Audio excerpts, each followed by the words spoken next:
Et le jingle. Bonsoir à tous. Encore une petite réflexion. C'est un moment j'adore ce moment maintenant parce que, chose qui arrive vraiment, ma femme vient s'asseoir à côté de moi pour écouter ce que j'ai à dire. Vous vous en rendez compte, j'ai une demi-heure où je peux parler et dire des trucs. Et Sans que je dire te des coupe la trucs. parole. D'accord. Sans qu'elle me coupe la parole. C'est incroyable. Ça vaut de l'or, d'accord. Je ne sais pas comment elle arrive à tenir un truc pareil. Mais voilà. Alors, aujourd'hui, je voudrais vous parler avec vous d'une mitzvah très importante, mitzvah de la Torah. D'accord. Betzedek tishpot amitecha. Tu dois juger de façon droite les gens. Et ça, c'est une chose qui est très importante parce que parfois, tu peux dire, vous savez que dans la Torah, il y a ce qui est interdit. Ce qui est interdit, il n'y a pas, tu menaces, le truc, je perds, je gagne. C'est interdit. Qu'est-ce que tu veux que moi? Les choses interdites, elles sont interdites. Pas de problème. Il y a des choses qui sont obligatoires. Quelque chose qui est obligatoire. Je veux, mais je ne peux pas. C'est obligatoire. D'accord. C'est dur, c'est obligatoire. Et il y a toute une série de choses qui sont de l'ordre de c'est bien, c'est mieux, ça se fait pas, etc. Ces choses-là, déjà, on est dans un cadre qui est quand même plus gris, d'accord, qui est plus flexible. Ok, alors évidemment qu'il faut dire bonjour aux gens dans la rue, d'accord, c'est très important. Maintenant, est-ce que si quand je dis bonjour, ça va me mettre en retard pour ceci, cela? Peut-être que oui, peut-être que non. Si quand je dis bonjour, ça va m'entraîner une perte financière, peut-être que je ne suis pas obligé de perdre de l'argent pour dire bonjour à quelqu'un. Ah, de l'argent pour, si je dois perdre de l'argent pour faire Shabbat, ce que je te dis, Shabbat c'est Shabbat. Mais dire bonjour, c'est pas comme faire Shabbat. C'est extrêmement important, mais c'est pas comme faire Shabbat. D'accord. Donc là, hein, une chose qui est essentielle, c'est que c'est une mitzvah de la Torah qui dit Betzedek tishvat amidecha. C'est-à-dire que tu as une obligation légale, d'accord, religieuse, de juger les gens positivement. Maintenant, écoutez bien, c'est très important de comprendre qu'est-ce qui rentre là-dedans. D'accord? Parce que souvent, quand on parle du fait de juger positivement, on a tendance à dire arrête, t'es déconnecté, t'es le monde des bisounours, mais t'as rien compris, mais t'es un idiot, mais t'es un pigeon, mais arrête, ça va, n'exagère pas, tu vois bien que je veux bien une fois, mais pas à répétition. D'accord? On a plein de raisons d'expliquer pourquoi l'analyse négative que l'on fait de la situation et l'analyse normale de ce qu'il y a à faire, c'est ça. D'accord? C'est ça qu'il y a. D'accord? Et toute autre lecture qui vient venir maintenant proposer une lecture positive ou différente de la situation, au fond, tu es de mauvaise foi. Tu te voiles la face et arrête. D'accord? Je veux bien être quelqu'un de bien, je veux bien, etc. Mais il faut bien rester aussi, il faut vivre dans la réalité. Tu es dans un monde complètement dingue. D'accord? Je ne sais pas, ma femme me dit donne un exemple. Si par exemple, quelqu'un il fait un cours de Torah et il ne donne pas d'exemple, d'accord? Par exemple, d'accord? Et il ne donne pas d'exemple. Alors, soit parce qu'il a oublié de donner un exemple, d'accord? Soit parce qu'il estimait qu'à ce moment-là, il fallait pas donner d'exemple. La vérité, je n'ai pas pensé à vous donner un exemple, donc je te remercie de m'avoir dit. Donc, un autre exemple qui est meilleur que celui-là, d'accord? Tu vois quelqu'un qui est en retard à un rendez-vous, ok? Donc, tu vas dire, attends, si une fois il est en retard, je comprends, il n'a pas eu de chance, etc. Quelqu'un qui est en retard systématiquement à tous les rendez-vous. Qu'est-ce que tu veux? Je veux bien une fois, deux fois, ça arrive des choses. Mais en retard à tous les rendez-vous, ça montre bien qu'il n'a rien à faire. Moi, je pense j'avais un truc complètement. Il y avait un mincha, quand on faisait mincha dans un petit minyan, il y avait quelqu'un qui arrivait systématiquement une minute en retard à tous les minyanim. Tout le temps une minute en retard. Je veux bien, mais tu pars une minute plus tôt. Pourquoi tu arrives une minute en retard à tous les minyanim? Donc, c'est qu'il n'est pas sérieux, ça ne l'intéresse pas. Attends, mais peut-être que tu ne sais pas quel Messirut Nefesh il fait pour aller à un minyan, toi. Pas parce que toi, dans ton univers à toi, c'est facile, tu as le droit de quitter le bureau facilement pour aller minyan. Peut-être que lui, il n'a pas le droit parce que lui, il s'enfuit. Moi, je crois quand j'étais à New York, pour aller faire mincha, je n'avais pas le droit de quitter le bureau pour dire je vais aller prier. C'est un truc inimaginable. D'accord? Alors, je sortais, les gens pensaient que j'allais aux toilettes. Je faisais Ashrei Ojvetecha dans l'ascenseur. J'allais me mettre dans la rue, dans le froid. Je faisais ma Hamida et je finissais à Alenu Shabeach en remontant dans l'ascenseur. Alors, quelqu'un, il regarde ça et dit espèce de gros nul, mais pourquoi c'est comme ça compris? Mais tu respectes pas, etc. Alors, peut-être que c'était pas bien ce que je faisais. Peut-être. D'accord? Mais, quoi qu'il en soit, comprends que ta réalité à toi n'est pas la réalité de l'autre. Mais naturellement, quand quelqu'un va te proposer une autre réalité, tu vas dire, mais arrête, non, n'exagère pas. Tu as même peut-être qu'il ne savait pas que. 2 secondes, ça va, il sait bien que. Et donc là, je viens et je veux dire qu'il y a une halakha, une obligation pour chaque personne de la Torah de juger positivement. Qu'est-ce que ça veut dire cette obligation-là? Et notamment, ça va beaucoup nous aider dans le couple. Parce que dans le couple, le poison du couple, c'est il sait bien que, il voit bien que, cela veut dire que. Alors, la Torah dit comme ça. On a 3 catégories, on va dire, de personnes. Une personne normale, d'accord? Quelqu'un de bien, de gentil. Vous et moi, d'accord? On est des gens gentils. On n'est pas Baba Salé. On n'est pas Al Capone. On est des gens, on essaie de faire bien, etc. Si je vois quelqu'un qui, a priori, je n'ai pas de raison de croire qu'il fait quelque chose de pas bien, ni contre moi, ni de façon générale, d'accord? Par exemple, je vois quelqu'un, il vient à la synagogue, d'accord? Il vient à la synagogue, je le vois de temps en temps à la synagogue, il fait partie de la communauté. Et je le vois un moment conduire la voiture à Shabbat.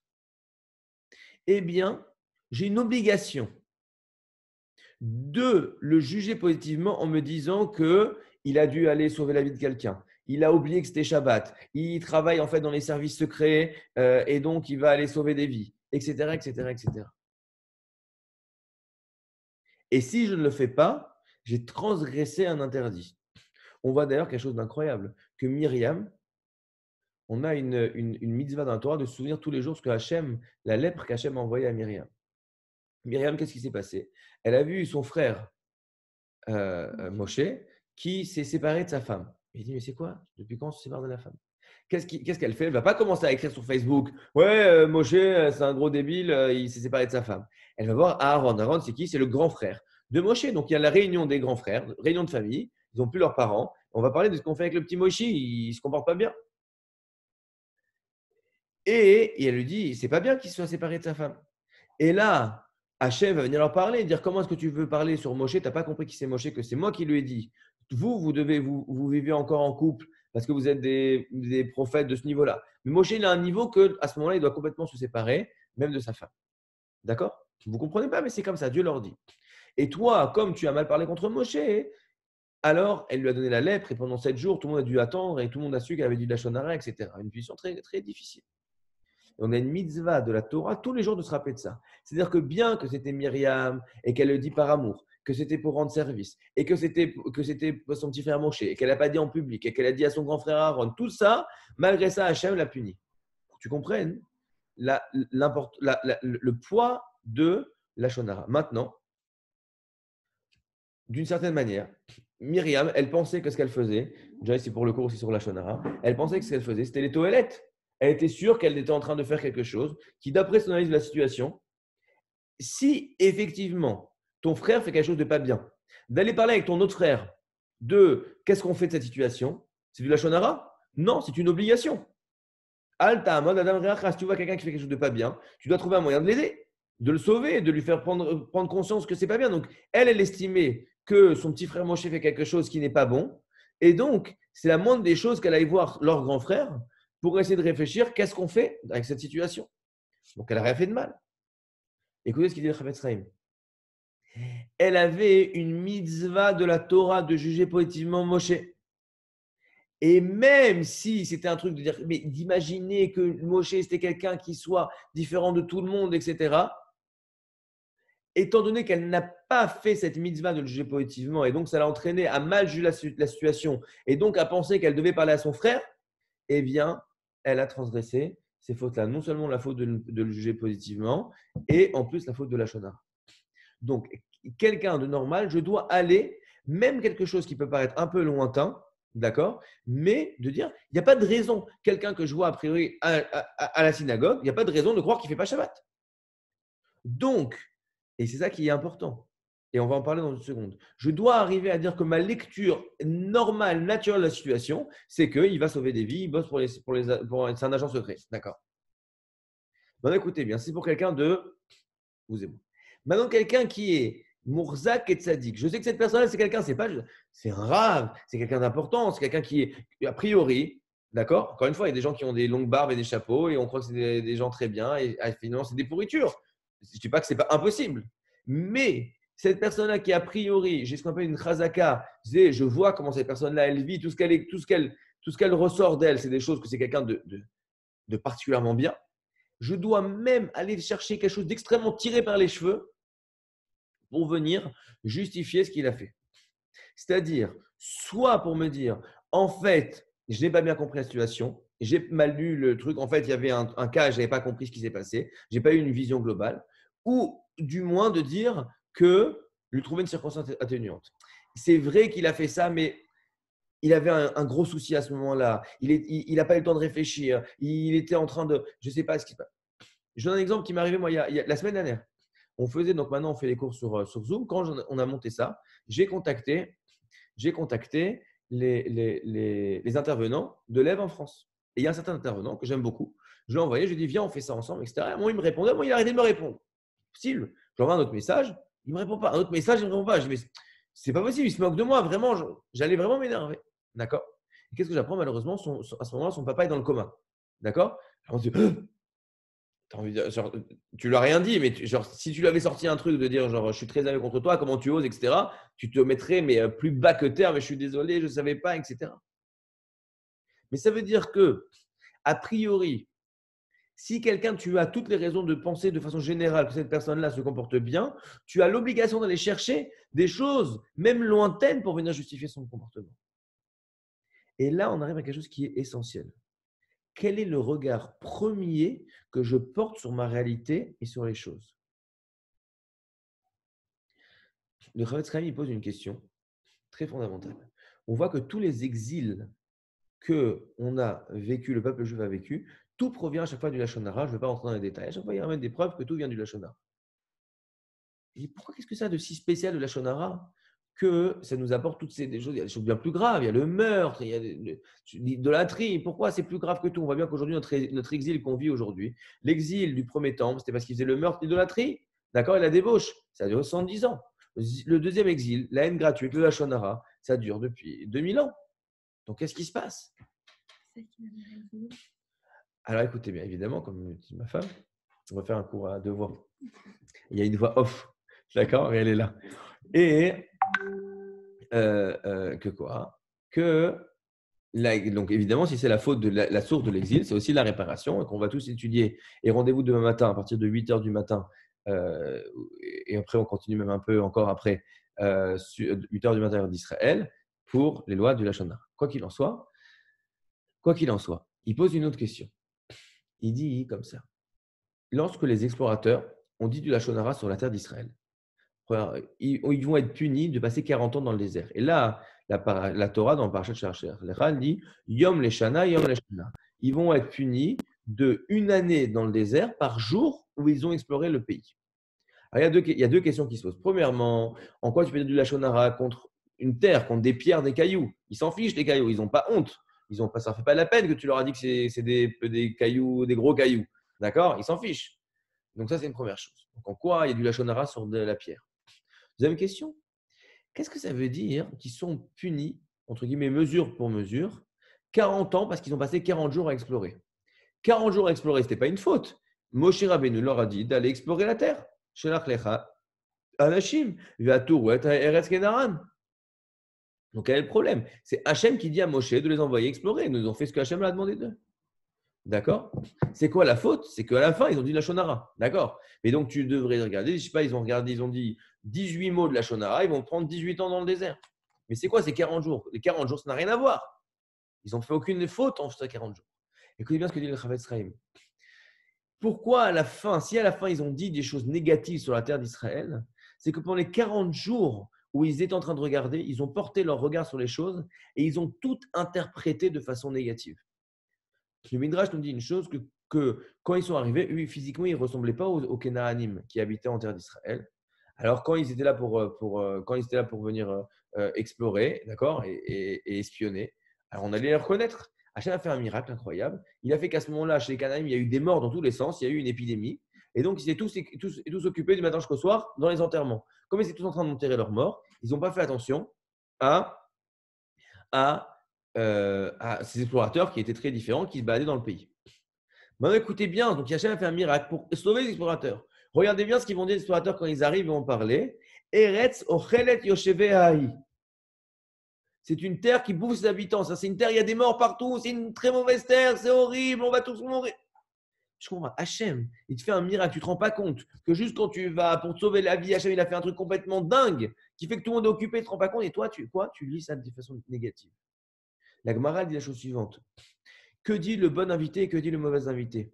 Le bon invité dit waouh, regarde qu'est-ce qu'il m'a sorti, et la bourra, et la damhot, et la berkela, et tout, waouh, quel kiff. Et tout ça, il a fait pour moi, pour me faire honneur, waouh, mais vraiment, j'en suis très reconnaissant. Le mauvais invité, il dit de toute façon, parce que tu vois, il n'y avait pas de poisson, je ne vais pas te dire de remarque. Et en plus, tout ce qu'il a fait pour lui. De toute façon, il cuisine pour lui, c'est une grande famille, et il a fait aussi pour moi, mais ça ne lui change rien. C'est-à-dire que la même situation, les deux, ils ont mangé le même repas, ils ont fait la même chose, etc. Ils ont tous la même chose. Il y en a un, il voit du bien et il voit qu'on lui a donné du bien. Et il se rend compte le bon qu'il y a dans le monde. Et l'autre, il voit que du mauvais. C'est quoi la différence entre les deux? C'est que tu vas voir ce que tu cherches à voir, ce que tu t'habitues à voir. C'est-à-dire que dans les deux sens, un, quand tu vas t'habituer à te concentrer sur le bien, tu vas voir du bien partout. Je le disais hier, et je reprends cette histoire, mais cette vidéo que j'ai fait tourner où il y avait Netanyahou qui disait sur la Corona, il y avait une journaliste qui lui dit mais alors, monsieur le Premier ministre, euh, qu'est-ce qu'on fait dans cette Corona? Et il lève ses mains au ciel et il dit Anumit Palel et Boréolam, je prie Hachem, il va nous sauver. Elle lui dit, la journaliste, il dit non, mais moi je pensais plutôt au Mahon Weizmann. Il dit écoutez, madame, même au Mahon Weizmann, on prie. J'ai trouvé ça tellement magnifique. J'ai envoyé à des gens. Et il y a quelqu'un qui m'a dit ah, quelle honte. Je dis pourquoi quelle honte? Mais tu as vu comment il lui répond la journaliste? Lui dit Dieu, elle lui dit Mahon Weizmann. J'avais pas vu ça. J'avais même pas fait attention à cette partie-là. Donc, ça veut dire que quoi? Que quand tu vas te mettre sur le bien, tu vas voir du bien partout et tu vas analyser naturellement du bien partout. Parce qu'en fait, comment ça marche? Ça marche par un fonctionnement de projection. D'accord? Comment je vais analyser une situation? Je vais me projeter dans cette situation et me dire ça veut dire ça. D'accord? J'ai demandé à ce que quelqu'un me rende service. Et il me dit non. Deux possibilités. Ou il est égoïste, ou il m'aime pas, ou il m'en veut, ou je sais pas quoi. Ou il n'est pas du tout égoïste, il voudrait, mais vraiment, il ne peut pas. Il n'est pas obligé de m'envoyer une lettre d'explication pour dire qu'il ne peut pas. Il ne peut pas. Peut-être qu'il a honte, parce que ceci, parce que cela. Pourquoi je vais lire comme ceci ou je vais lire comme cela? Parce que je me projette à sa place. Et je dis, moi, quand je n'aide pas les gens, pourquoi je n'aide pas les gens? Est-ce que c'est parce que je ne peux pas? Ou parce que je ne veux pas? C'est-à-dire que lorsque je vais analyser que les gens autour de moi sont mauvais, ça reflète quelque chose qui est manquant en moi. C'est très important ces choses-là. Maintenant, revenons parce que quand même, on est venu parler du couple. Dans le couple, cette mitzvah de Betsedek, elle est essentielle. Pourquoi? A priori, qui tu as en face de toi? Tu as quelqu'un qui n'en a rien à faire de toi, qui t'aime pas, qui veut te faire souffrir, qui ne veut pas te respecter. Je comprends pas. Tu as quelqu'un qui a été prêt à lâcher toute sa vie pour être avec toi, qui a priori, fait des choses pour toi. Attends, je ne comprends pas. Cette personne-là, il n'a pas fait attention ce matin. Je sais pas, il a pas rangé la maison ce matin? Je crois qu'il n'a pas fait la vaisselle sans rien te dire. Quoi, elle t'a pas fait un dîner ce soir? Elle t'a pas pris le temps de t'écouter ce soir? Elle t'a pas dit un bon mot? Elle s'est pas assurée que ça c'était prêt pour que tu perds pas de temps? Je comprends. A priori, si tu regarde tous les éléments qui disent que cette personne-là, c'est pas juste de dire a priori comme je vois quelqu'un dans la rue, bon, j'ai pas de raison de croire qu'il me déteste. Donc tant que j'ai pas une preuve, je vais analyser les choses, de dire que peut-être qu'il pouvait pas ou il savait pas, c'est pas de sa faute, etc. J'ai en face de moi quelqu'un qui, a priori, Mourzak et Tzadik, qui, a priori, a montré, si tu analyses, tu regardes, qui, si je réfléchis un petit peu, qui a toutes les preuves que cette personne-là, elle-même, elle veut mon bien, elle fait des efforts, elle veut que je sois heureux, elle veut tout ça. Alors pourquoi, quand je vais voir quelque chose qui, a priori, est négatif, on m'a fait de la peine, on m'a fait du mal, etc., naturellement, je vais sauter en disant oui, mais ça veut dire que, et il s'en fout, et tu trucs, et tout. Je comprends pas. Je comprends pas. Attends, c'est la même personne. Je comprends pas. Attends, c'est la même personne qui a fait pour ton anniversaire, a fait l'effort d'appeler ta copine pour savoir c'était quoi ta taille de chaussures, pour t'offrir un cadeau qui te fait plaisir, t'a emmené voir le truc que toi tu veux aller voir, qui t'a fait ceci, qui a rangé cela, qui t'a fait une surprise, Cette même personne-là, mais cette personne-là, si c'est une pourriture qui veut ton mal et qui en a rien à faire de toi, je vois comment ça marche. C'est une obligation de la Torah de juger positivement. Il faut comprendre une chose, que dans le couple, il faut savoir une chose. Rabbi Akiva, il dit que Ve'aftal erachamocha zeklal gadol batorah. Il y a un avis. Rabbi Akiva, il dit que le seul endroit où on peut faire vraiment Ve'aftal erachamocha, cette mitzvah de la Torah, c'est dans le couple. On parlera peut-être demain, on fera peut-être un cours juste sur Ve'aftal erachamocha dans le couple.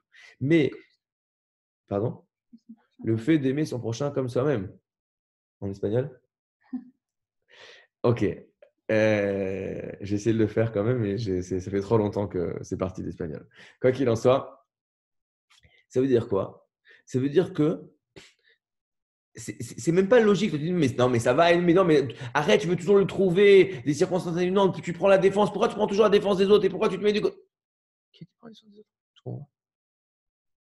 Si tu réfléchis bien, si tu mets un peu de côté des choses, tu regardes, tu fais un pas en arrière, mais je comprends pas. C'est l'explication logique, la plus logique, c'est que il t'aime, il veut bien faire. Alors soit il s'est trompé, soit il pouvait vraiment pas, soit tu sais pas ce qui lui se passe par la tête. Mais quoi, t'as une palette tellement de choses qui viennent de dire, soit c'est vraiment pas de sa faute, soit peut-être c'est de sa faute, mais c'est pas ça qu'il voulait, c'était plus fort que lui, il a craqué, etc. Pourquoi est-ce que tu vas sauter sur il m'en veut, il veut pas, et il s'en fiche, et il est contre, et c'est vrai pour tout, hein. C'est vrai au boulot, c'est vrai avec les amis, c'est vrai avec la famille, c'est vrai avec tous les trucs. Combien de disputes on pourrait sauver en jugeant les gens positivement? Je donne une histoire moi, qui m'est arrivée dans le travail, mais c'est vraiment tellement important. J'avais à une époque une société et j'ai demandé à un avocat de faire un travail. Bon, je vous la fais rapide, hein, je ne suis pas obligé de raconter tous mes problèmes. Et cet avocat, quand il a fait le travail, il a pris plein de temps et je n'étais pas content et ça a pris ça. Bon, finalement, ça ne s'était pas très, très bien passé ce service-là. Pourtant, c'est quelqu'un de très compétent, mais en tout cas, ce service-là, je n'étais pas très content. À la fin du truc, finalement, bon, il me donne le contrat que je voulais qu'il écrive. Je lui dis, OK, très bien, envoie-moi la facture, je te paye. Il ne me répond pas. Bon, je lui envoie un truc, s'il te plaît, donne-moi la facture, je te paye. Bon. Arrive un moment, je ne sais pas, passe je sais pas, quelques mois, je ne sais pas pour moi. Avant, je lui dis, ça va être Rosh Hashanah, s'il te plaît, envoie-moi la facture, je vais te payer, on met les trucs. Il me répond pas. Enfin, il me répond, oui, oui, oui, oui, mais il ne m'envoie jamais la facture. Qu'est-ce que je me dis? Je me dis, écoute, bon, ce que tu veux. Il s'est dit qu'il n'a pas fait un bon coup sur ce coup-là, il est occupé sur autre chose, etc. Il a vraiment exagéré. Il a dit, bon, écoute, c'est pas grave, ce n'était pas un travail énorme, tant pis. Allez, bon. Les années passent, finalement, cette boîte, je la ferme et je reçois un email. Donc, peut-être 3 ans après cette histoire-là, plus d'un an après que j'ai fermé la boîte, je reçois un email et il me dit, oui, Ethan, finalement, pour le boulot que j'avais fait, voilà la facture. Et il me donne une facture conséquente. Je me dis, il se moque de moi. C'est une blague. D'accord? Et là, je lui envoie un email, gentil, je lui dis, écoute, bon, écoute, voilà, la boîte a fermé, je suis désolé, c'est dommage, mais voilà. Et il me dit, ah, mais non, mais c'est toi qui dois me payer, moi je te connais toi, je ne connais pas la boîte. J'étais outré, je dis, possible, d'une mauvaise foi, c'est pas parce que j'étais parti en guerre. Bon, les trucs passent, finalement, je pars en vacances, nanana. Je vais l'appeler pour qu'on parle de cette chose-là. Et avant de l'appeler pour vraiment, j'allais me battre, garer avec lui, quoi. J'étais très énervé, je dis, c'est pas possible, c'est vraiment se moquer du monde. J'appelle la personne qui m'a mis en contact avec lui. Et je l'appelle, je dis voilà la situation, qu'est-ce que tu en penses? Il dit écoute, moi je vous connais tous les deux, je ne veux pas rentrer, etc. Et il a raison. Je dis juste une chose. Cet personnage, je le connais, c'est un type en or. C'est un type en or, c'est pas un arnaqueur. Est-ce que tu as raison, ce qu'il a raison? Je ne veux pas rentrer dans ces histoires, discuter, etc. Mais sache une chose, c'est pas un arnaqueur, c'est quelqu'un de bien. Et d'un coup, j'ai changé toute ma vision sur les choses. J'ai dit en fait, effectivement, parfois la vie, elle fait qu'on a des façons différentes de voir. Peut-être que je ne comprends pas comment lui il voit. Bon. Je l'appelle, on discute, etc. Et finalement, il m'explique, tu comprends, moi je vois comme ça, mais bon, je comprends si c'est faire. Et d'un coup, toute la situation a complètement changé. Toute la situation est complètement changée. Mais pourquoi? Parce qu'à un moment, tu ne pars pas du principe qu'en face de toi, tu as un arnaqueur. Tu pars en principe, toi, tu as quelqu'un de bien, qui peut-être n'est pas d'accord avec lui. C'est pas parce que c'est quelqu'un de bien que tu dois lui dire, bah, vas-y, prends tout, je te paye ce que tu veux. Encore une fois, d'accord, il y a des lois, il y a des discussions, il n'y a pas de problème. On a le droit de ne pas être d'accord. Mais de venir rajouter là-dedans une volonté d'être moi, d'être contre, etc., tu te fais que du mal. La majorité des gens n'ont pas que ça à faire que te faire des bourdes. C'est c'est rare quelqu'un qui se réveille le matin et dit: «Ah, ah, ah, qu'est-ce que je vais pouvoir faire de mal à Ethan Galam aujourd'hui?» A priori, il y a pas beaucoup de gens comme ça, d'accord? Donc, si quelqu'un fait quelque chose qui finalement va m'amener un dommage, va me faire la peine, va me faire honte, etc., a priori, la lecture, mais la plus normale, la plus de base, c'est quoi? Il n'a pas fait exprès, il n'a pas réfléchi, c'est mal sorti, tout ce que tu veux. Mais pas, il s'en fiche de moi et il veut me traîner dans la boue. Et si on revient dans le couple, encore une fois, je le répète, je ne comprends pas. La grande majorité des maris au monde aiment leur femme. La grande majorité des femmes au monde aiment leur mari. Ah, et pourtant, la grande majorité des maris font parfois des choses qui déplaisent à leur femme et leur font de la peine et leur font des. D'accord. Et la grande majorité des femmes dans le monde, aussi bien qu'elles aiment leur mari, font des choses qui leur font de la peine et qui leur font du mal, etc. D'accord. C'est pour ça qu'on écoute des cours sur le couple. Mais les deux vont ensemble, d'accord? Il m'aime, il veut me faire du bien, il veut, etc. Et pourtant, c'est mal sorti. Peut-être que j'ai mal compris. Peut-être qu'il a voulu me faire plaisir, mais lui, il ne savait pas. D'accord? Mais ça rend des trucs complètement dingues. Prenons un exemple, d'accord? Et après, bientôt, dans 3 minutes, on va laisser la place à Raphaël. Mais tu as un exemple vraiment tout bête. Ton mari veut te faire une surprise, d'accord? Tu fais une surprise. Et il te fait une surprise, un truc, il a organisé, etc. Mais il t'a fait un truc c'est pas du tout ce que tu aimes. Pas du tout, du tout. Genre pas un petit peu, pas du tout ce que tu aimes. Donc toi, tu te sens un peu énervé. Mais quoi, pourquoi ça? Mais pourtant, tu sais très bien que. Ok. Est-ce qu'il aurait dû savoir que tu n'aimes pas ça? Peut-être que oui, peut-être que non. Effectivement. D'accord? Écoute, c'est très possible qu'il aurait dû savoir que tu n'aimes pas ça. D'accord? Peut-être il y a un manquement là-dessus. Mais est-ce que c'est une preuve qu'il n'en a rien à faire de toi et qu'il ne t'aime pas et qu'il te. Attends, je comprends, il s'est quand même cassé la tête, il a organisé. Il n'a pas organisé les bonnes choses. Mais je comprends pas pourquoi tu vas sauter sur le négatif. Non, ok. Il m'aime, il veut me faire plaisir. Regarde tous les efforts qu'il a fait. Il a repeint le salon en rose bonbon. D'accord. Bon, moi, ça m'a énervé. J'aime pas le rose bonbon. D'accord. Et j'aime pas surtout pas au milieu de mon salon. Mais quand même, ça lui a pris 4 heures de coup de rouleau pour le faire. Il n'a pas fait ça pour m'énerver. D'accord. Donc, encore une fois, et je le répète, quand on dit c'est une obligation de la Torah, c'est-à-dire que c'est la base même pour vivre une vie réussie et épanouie. Et encore une fois, et je le répète, et tout de suite, je donne la parole à Raphaël, notamment au sein du couple, on n'est pas juste dans un cas de quelqu'un dans la rue, ou même dans ce cas-là, je dois aller expliquer les choses de façon positive. On est dans un cas de quelqu'un qui a montré plus d'une fois et qui continue de montrer, si je regarde toutes les choses de la vie, à quel point je suis important à ses yeux et à quel point je compte pour lui. Et donc, a priori, s'il y a des choses qui sont faites, qui ne sont pas à leur place ou qui m'ont fait de la peine, qui ne sont pas bien sorties, évidemment que je ne dois pas venir y rajouter une mauvaise intention, une mauvaise volonté. Tachem, la suite demain.